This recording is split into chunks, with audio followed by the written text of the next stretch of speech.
Football therapy.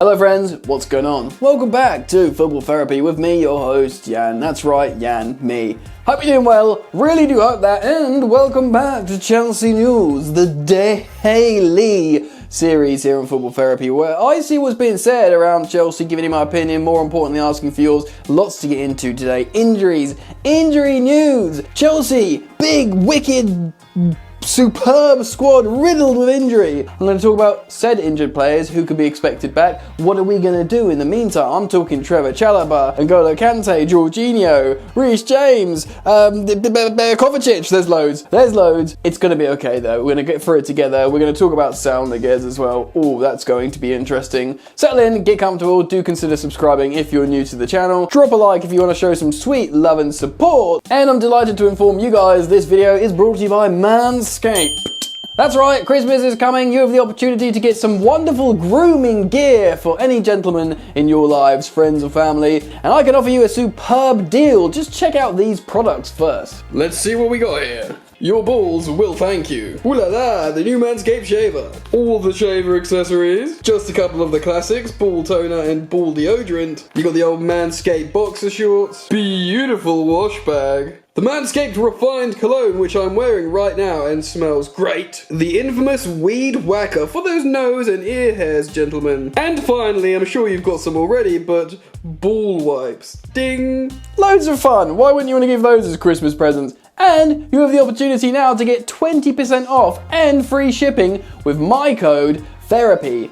That's a fifth off, 20% off and free shipping with code THERAPY at manscaped.com. Go check it out. All right then, let's get into it. Cool, so of course this is the morning after the night before when Chelsea had that horror show against Watford that kept us all on the edge of our seats in the wrong kind of ways. It was a dysfunctional, in fact, I'm going to say it, that was the worst performance Chelsea have had under Thomas Tuchel. And still, we got 3 points. We've lost games, we've drawn games, but played better than that. That was awful. We kind of snatched it. We looked really, like I said, the word is dysfunctional, isn't it? They just did not look like the players knew each other or they knew what they were doing. Thomas Tuchel said himself in the post-match presser, yes, it's one thing winning challenges, losing challenges, but we didn't even find any challenges. I'm going to be citing an article from football.london giving you updates on players and giving my opinion on said players. And then I want to talk about Saul Niguez a little bit because it's actually a pretty big story. This is an elite Galactico European player with a high profile from Atletico Madrid that many European giants wanted. So we're going to talk about that. Let's dip into this Football London article now and talk about the players. Starting off with Trevor Chalobah. It's been a real breakout season in the blue shirt for Chalobah, but he may have been given his first setback since earning the first team spot. He came off with a hamstring injury in Chelsea's 2-1 win over Watford, which was labelled as a worry for Tuchel. There is little indication this early on how severe the injury is. Quote from Tuchel: "The next game on Saturday, the most worried I am is about the injury for Trevor Chalobah," the manager told Amazon Prime after the game. "The doctor was on the pitch like 20 times today. It felt like it. It's a big loss from Trev. I'm a bit worried." And so am I, ladies and gentlemen. Immediately coming off, Trevor Chalobah tweeted just a sad face emoji, pretty much implying like, damn,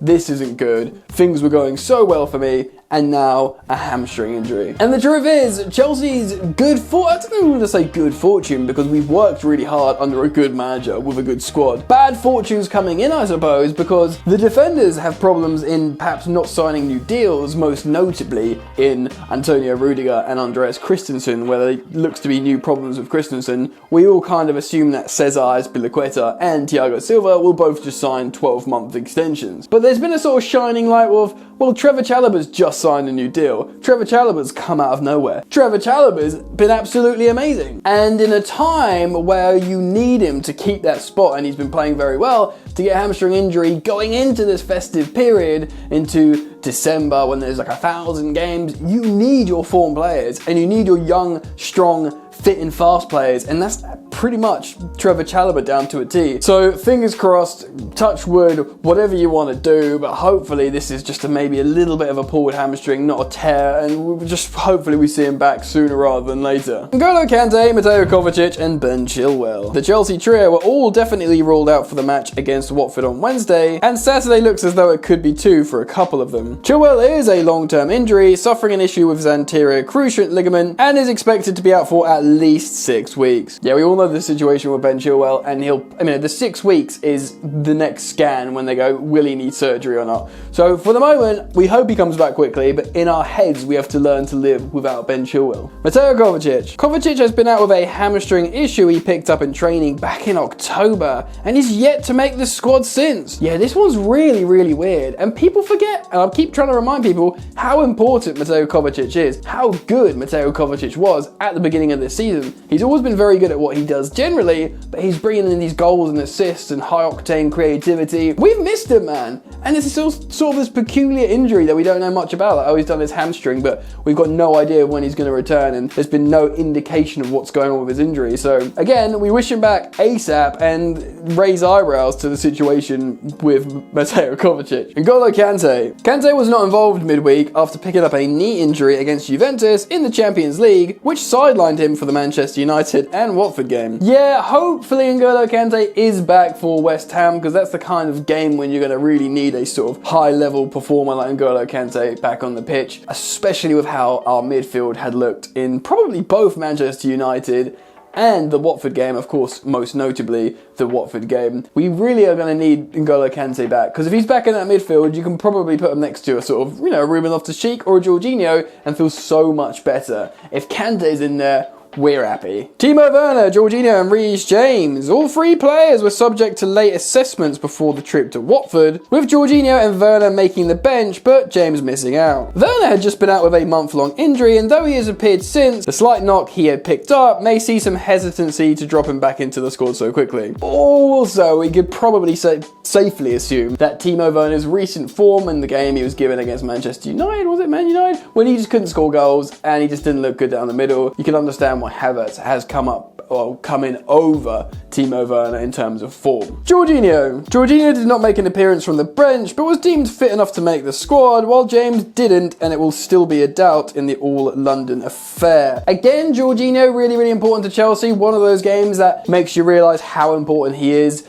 Sort of like his absence raises his profile, because he's not one of these players that necessarily does loads of sexy, exciting things on the pitch, but he's such a crucial player to Chelsea. And yes, he made a high-profile mistake against Man United. I'm not going to dig him out for it, because mistakes happen in football, but he is an important figure, an important player, and into this team. And really, Chelsea being successful under Tuchel, you really need to win that midfield, and he's superb at holding on to the midfield, Jorginho. When it comes to Reece James, again, we don't really know the nature of the injury. When Tuchel said, oh, he might not be fit, I thought he was just playing mind games, because I was like, he looks fine, mate. Turns out, he's probably not fine. Hopefully Reece James comes back. Young guy, it doesn't sound like he had a serious injury. You just hope, really hope, maybe against West Ham, we can get a midfield of Jorginho and a midfield of Kante, if not Loftus-Cheek, maybe Kante off the bench. Hopefully Reece James comes back. So that's the injuries. Let me know what you guys think. Comment down below. How do you feel about these injuries? How is Chelsea going to navigate this turbulent time over the festive period with all these absentees? I want to hear your thoughts down in the comment section below. And I want to sign off the video talking about Saul Niguez, because he's become a bit of like a laughing stock, a sort of figure of fun,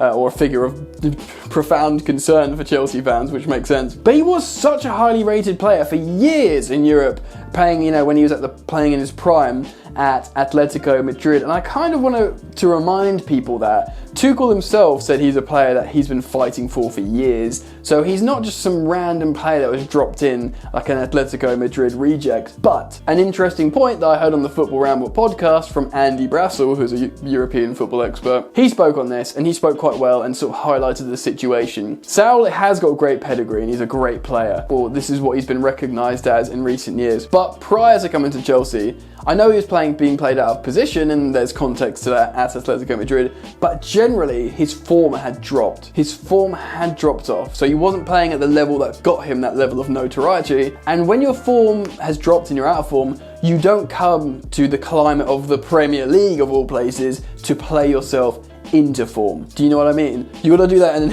it's almost like, oh, I need to change to sort of revitalise myself. You don't go into a place that's much more difficult to play than you're already playing, where you're playing out of form. It's too much of a risky gamble, it's too fast, it's too physical, and all that he's demonstrated so far is that it's too fast and too physical for him. So that's the case. I think he probably will go back in January. That's what I think.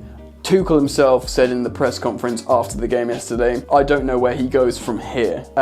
So I think he's probably cooked. I think he'll probably go back in January. I do wish him all the best. He's still quite a young guy. He's got like an incredible, you know, like I said, pedigree essentially. So he shouldn't be a figure of fun. It just looks like it's not gonna work. And it's not like Bakayoko. Bakayoko won the league with Monaco, great, came to Chelsea, but Saul had like a more long-term cultured, you know, he was in the Spain squad for a long time playing well. He was like doing really well for Atletico Madrid. It was more long-term than Bakayoko, so it wasn't necessarily the same. But I did want to comment on that, and I'll be interested in getting your guys' thoughts, feelings and opinions on that too. So make sure you start up a conversation down in the comment section. If you've enjoyed my content today, it would mean a lot to me if you could drop a like and consider subscribing if you're new. If you do sub, of course, make sure all notifications are turned on when you press the bell to ensure you get notified when I upload. Alright friends, that's it from me. Enjoy the football, and I'll see you later. You ain't so tough with that bad boy tuck. I'ma get it how I'm living, I'ma walk the walk. Outline my lines, I rap through thought. Body bag the verse, outlined in chalk. In my life seen trouble, hustle on the double. Silence on the trigger like my pick got a muzzle. Yo, chick like to guzzle, bad boy stay in trouble. I only love this paper, sorry I don't. I laugh me, baby.